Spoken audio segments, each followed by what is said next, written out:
বৈষম্যবিরোধী ছাত্র আন্দোলন কেন্দ্রিক বাড্ডা থানা রফিকুল হত্যা মামলায় সাবেক নৌ পরিবহন মন্ত্রী শাহজাহান খানের 4 দিনের রিমান্ড মঞ্জুর করেছেন আদালত। সোমবার রাষ্ট্র ও আসামি পক্ষের শুনানি শেষে Dhaka metropolitan magistrate M A. Azharul ইসলামের আদালত এ আদেশ দেন।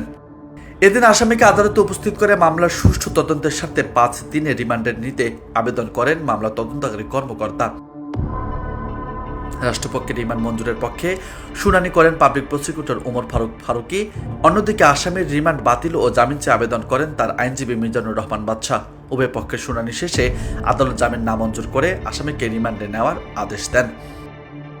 মামলার সূত্রে জানা গেছে, বৈষম্যবিরোধী ছাত্র আন্দোলন চলাকালে গত 19 জুলাই দুপুর 1টায় রাজধানীর বাড্ডা থানাধীন বিসমিল্লাহ আবাসিক হোটেলের সামনে রাস্তায় আন্দোলন করছিলেন ভুক্তভোগী মোহাম্মদ রফিকুল ইসলাম।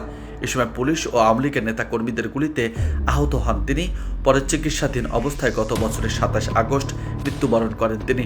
এ ঘটনায় তার মামা মোহাম্মদ লুৎফর রহমান শেখ হাসিনা সহ 37 জনের নাম উল্লেখ করে বাড্ডা থানায় মামলাটি দায়ের করেন। গত 5 সেপ্টেম্বর রাতে রাজধানীর ধানমন্ডি এলাকা থেকে শাহজাহান খানকে গ্রেপ্তার করা হয়। এরপর বিভিন্ন হত্যা ও হত্যা চেষ্টা মামলায় গ্রেপ্তার হয়ে রিমান্ড ভোগ করছেন তিনি। নিউজ ডেস্ক, বার্তা 24।